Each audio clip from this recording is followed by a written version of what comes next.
Fatherlessness dominates our cultural landscape today.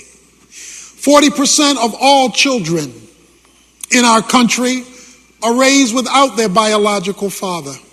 In the African American community, 72% of children born are born to single parents. Whether you're looking at crime statistics or dropout statistics or teenage pregnancy statistics or poverty statistics, over and over and over again, the dominating reality of fatherlessness overwhelms us. Now, fatherlessness comes in many shapes and many forms. Some are fatherless because they've been abandoned by their father. Their father sired a child that they were not willing to take responsibility for. Other forms of fatherlessness is that the father may be there, but he might as well not be there because he's not accepted the responsibility of fatherhood. And so what we have developed is a generation of young people, children, who are growing up in a fatherless environment, and so they go seeking pseudo-fatherhood. Things that look like it could be a father for me, whether it's a gang or whether it's their posse or their homies or whether some other influence that's not in their best interest. Fatherlessness has become the daunting, overwhelming, painful reality of our culture that is fraying us. When God created man, before he gave him a wife and gave him children, he gave him the responsibility to act on his behalf. But now we have men who are simply satisfied to say, I'm not happy. Let me take a moment to talk about happy. I'm not against happy. I'm for happy. You should want to be happy. There's no benefit to being miserable. On the other hand, happy is not your first order of business. Your first order of business is to be responsible, whether or not you're happy. Because the measure of a man is his acceptance of responsibility under God as he seeks to be happy. But what we are having today are men, because they're no longer happy, abandoning responsibility. And so we are finding ourselves enveloped in a cursed environment because of the crisis of fatherlessness. In our passage today, we have a son begging for the blessing of his father. Esau is begging for a blessing. You must strip your mind about the casual use of the word bless. We say, God bless you, I bless you. We use the word fairly casually today many times. But when Esau was asking Daddy to bless him, he wasn't just saying, Daddy, say, I bless you. No, the blessing was speaking about something else. It was speaking about the continuity of the covenant. A symbol for the word blessing was covenantal continuity. Let me explain what I mean. It is my hope that every head of a household here has a will. If you do not have a will, you're not operating responsibly. A will simply says, this is what I want to happen with what I've been entrusted with to pass on to the next generation. Not having a will is not going to keep you from dying. Many people say, well, I don't like to deal with wills because it reminds me of death. Well, you need to be reminded. A will speaks of an inheritance, usually related to stuff. In fact, folk gather when wills are read with their fingers crossed, hoping that there's a little something in there for them. Or more importantly, a whole lot of something in there for them. In our story, Jacob, the younger, wants the blessing. So he concocts a plan with his mother, Rebekah, to steal the blessing from the older son, Esau. And so while Esau went out to hunt to get food in order to bring it back to his father for him to get the blessing, Rebekah told Jacob, look, what you do is you go get me a goat. I'll cook the meal. You go put on your brother's clothes because your father can't see. It says his eyes were dim. He won't be able to see. You go in there with your brother's clothes and you bring the meal that your brother's supposed to bring and let him bless you. So Jacob does that. He goes, gets the goat. The mother cooks the goat. He goes, puts on his brother's clothes. He walks in. His father, Isaac, says, who's that? Who's that? Who's that? And Jacob says, no, it's me. It's Esau, your oldest son. He says, I have your food. He says, come close to me. He says, now you feel like Esau, but you sound like Jacob. It says in verse 23, he did not recognize him. And so he blesses him. I'll talk about that in a moment. All I want you to get now is how critical the blessing was. He was willing to join partners with his mama against his daddy in order to get it. Because this thing involved his future. Now this raises a question. Because obviously Jacob is wrong and Rebekah is wrong because they're tricking Isaac. Yet, throughout the Bible, God praises Jacob and not Esau, even though Jacob is doing the wrong thing. The question is why? Well, you need chapter 25 to answer that. If you go back a page to chapter 25, verse 27, when the boys grew up, Esau became a skillful hunter, a man of the field. He's the athlete. Jacob was a peaceful man living in tents. Now, Isaac loved Esau because he had a taste for game, because he's the athlete, and Rebekah loved Jacob. When Jacob had cooked stew, because he's hanging with mama, so when he had cooked stew, Esau came in from the field and was famished, starving. So Esau says to Jacob, verse 30, please let me have a swallow of that red stuff there, for I am famished. Verse 31, Jacob says, first sell me your birthright. Sell me the rights of the firstborn, and I give you something to eat. Esau said, behold, I'm about to die. I'm so hungry. So of what use is a birthright to me if I'm a starve to death? And Jacob said, first swear to me that you'll give me your birthright, the rights of the firstborn. So he swore to him and sold his birthright to Jacob. Then Jacob gave Esau bread and lentil stew, and he ate and drank and rose and went on his way. Here it is. Thus Esau despised his birthright. Esau thought so little of his birthright, he was willing to give it up for some food.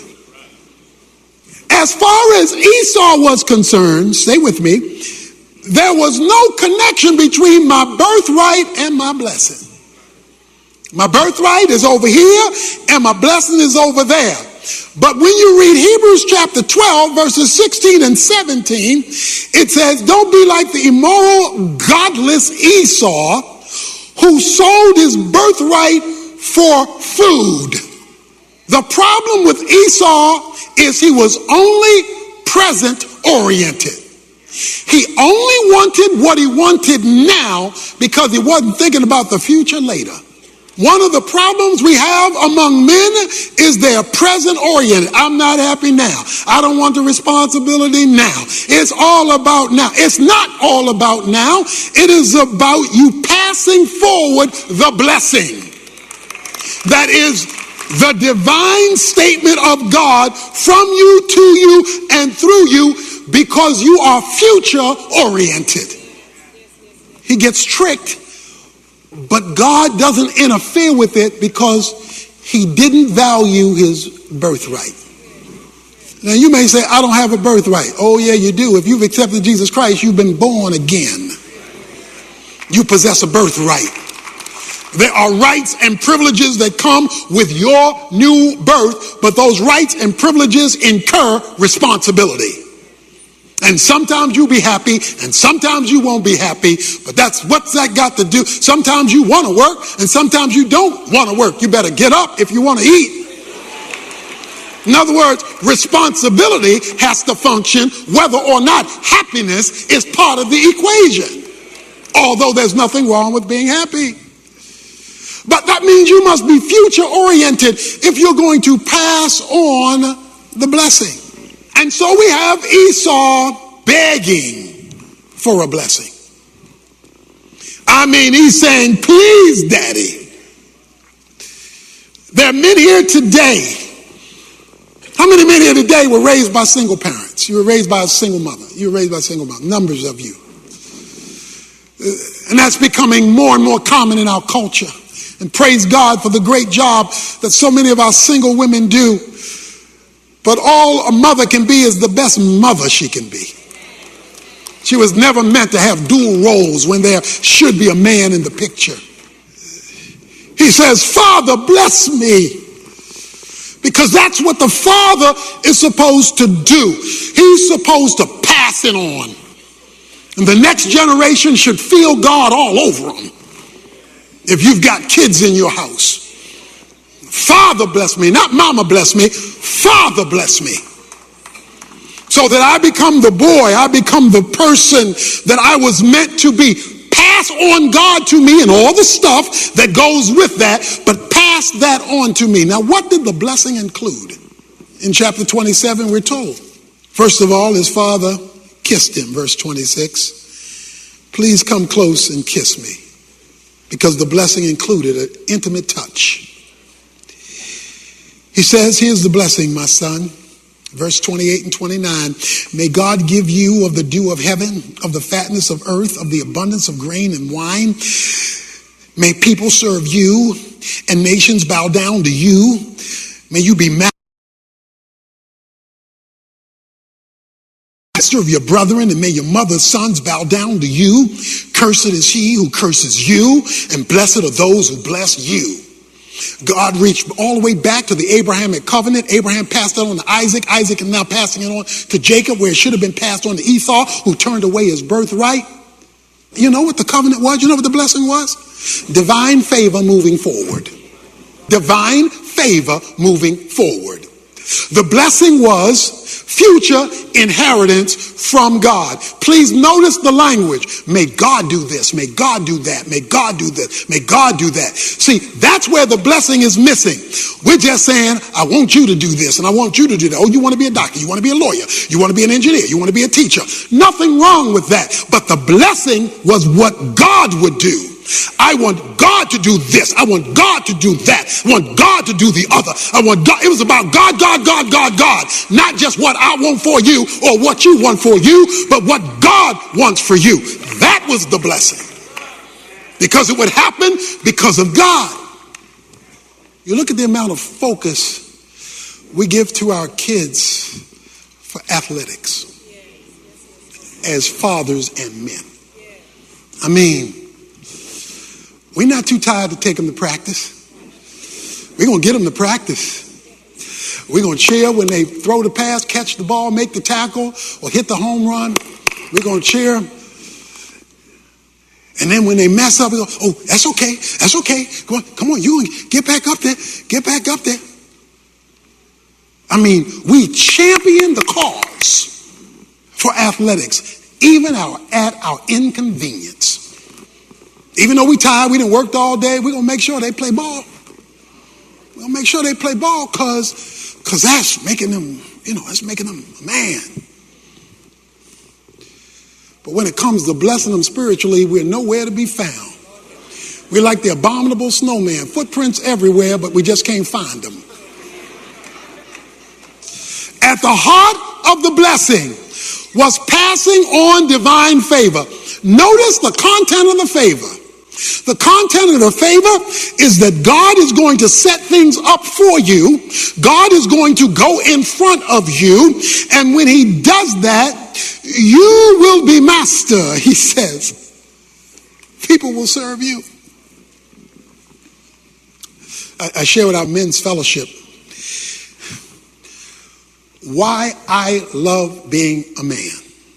I simply wake up in the morning excited to be a man. Okay? And I hope you ladies are excited to be a lady, but I ain't talking to y'all now. I wake up in the morning just yes. I get to be a man another day. Now let me tell you why I love being a man. I love being a man because I get to name things. See, before there was a woman and before there was children, God told Adam to name things. Says, God brought the animals to Adam, and whatever he named them, that was its name. God didn't name them, God brought them, which is what's wrong with prosperity theology, because that tells you to name things God didn't bring. So that's not what I'm talking about. But God brought the animals and he named them. He called the elephants and the dogs and the cats and the anteaters, and he named them. And whatever he named them, that was his name. He even named his woman. Because God brought Eve and he said, she shall be called. So he was naming things. That's why you should be proud, ladies, to carry your husband's name, because he's supposed to name you. And so when a man is operating under the blessing and under the covenant and under the rule of God, he gets to name things and master things within the sphere of his calling. Not anything, within the sphere of what God brings. But God has to bring it. And when you bless the next generation, you're giving God permission to bring it for their good. And so he wanted the blessing. It was a declaration of divine favor, of divine provision, of divine protection, and of divine dominion. Whenever you see a caterpillar, it's got a glorious future. Now I know what you're looking at right now ain't much. When that thing cocoons, it's going to be pretty and it's going to take flight. We got a generation of children who don't take flight. They're still crawling because they've never been blessed. They've never had the blessing stand over them to affirm them and to speak God into them. Not just stuff for them, but God into them, who will bring them the appropriate stuff. Your will must be more than stuff. My will must be more than stuff. It must be God and the transfer of divine favor. When I was growing up in Baltimore, we went duck pin bowling. Now things were pretty rinky-dink. This wasn't high-class bowling.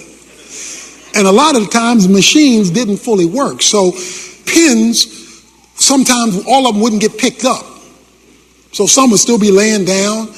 Other time the machine would pick them up and one would drop out of it and fall back down.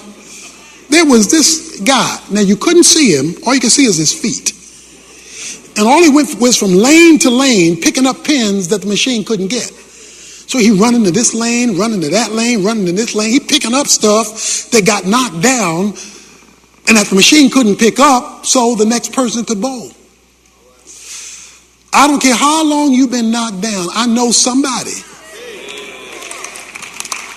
who can pick you back up and set you right again, because he wants you to have the blessing, the forward moving favor of God commuted to you so you can commute it to yours.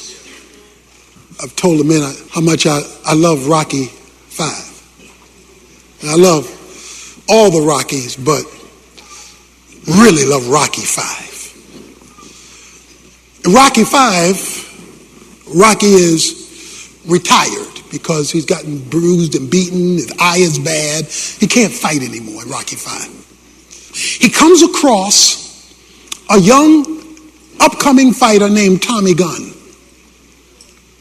And Tommy Gunn has admired Rocky Balboa as he followed his career. And so they meet and become friends, and he says to Rocky Balboa, Rocky, Italian Stallion, will you train me? Rocky said, boy, yeah, I can stay in the fight game by helping you, so yeah, I'll train you. So Rocky works with him, and Tommy Gunn goes up the ladder, and becomes the heavyweight champion of the world due to the influence of Rocky Balboa. The movie comes down to the last 15 minutes. The whole movie zeroes in on that last 15 minutes. See, Tommy Gunn has now become the champion of the world and has gotten to his head.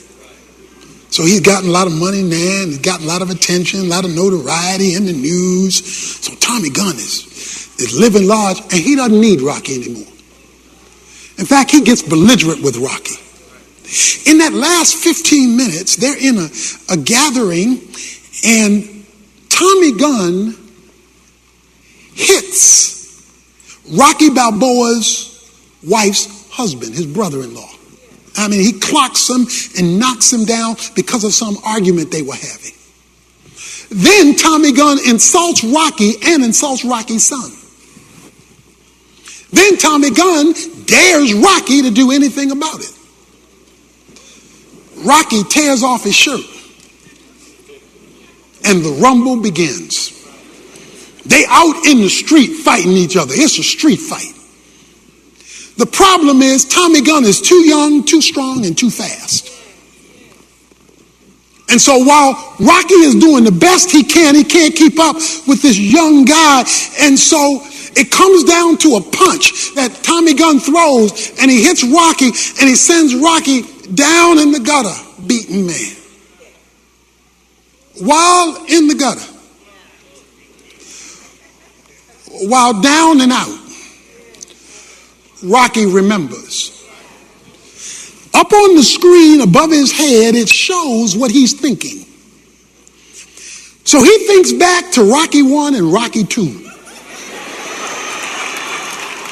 And he remembers Apollo Creed and how he fought and became champion of the world. And when he remembered Apollo Creed, he tried to get up, but he couldn't. Then he remembered Clubber Lang.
Rocky 3. And how Clubber Lang had beaten him, but how he fought back to win back the championship. And when he remembered, he tried to get up, but he couldn't. Then he remembered Ivan Drago, the Russian monster, and how he went over to Russia and defeated him on his own turf so that the Russians were singing the national anthem. And he remembered that, and he tried to get up, but he couldn't. But then he remembered somebody else. He remembered his old coach, Mickey.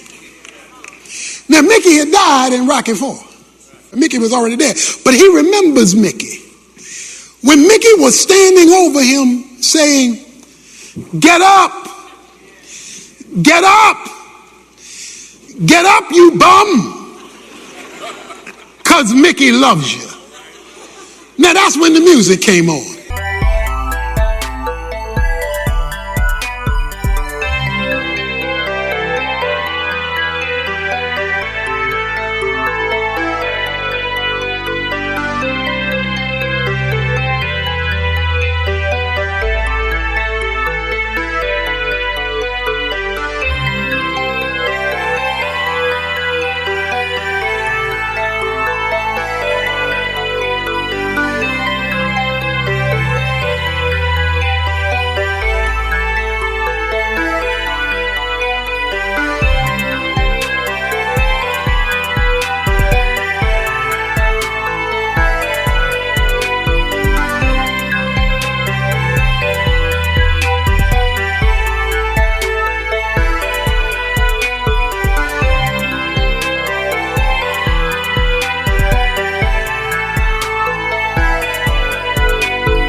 Dum dum dum dum dum dum dum dum dum dum dum dum. Music comes on, and Rocky Balboa, he stands up, he shakes it off. Tommy Gunn is walking off in the distance. Rocky Balboa looks in the distance and says, "Yo, Tommy, one more round."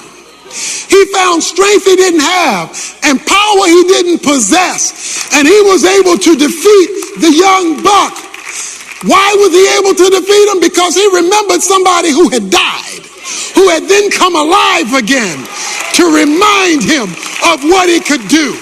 I don't care how long you've been down in the gutter as a man, how long you've been defeated as a man. Jesus Christ is standing over you today saying, get up, get up, get up, you bum, because Jesus loves you.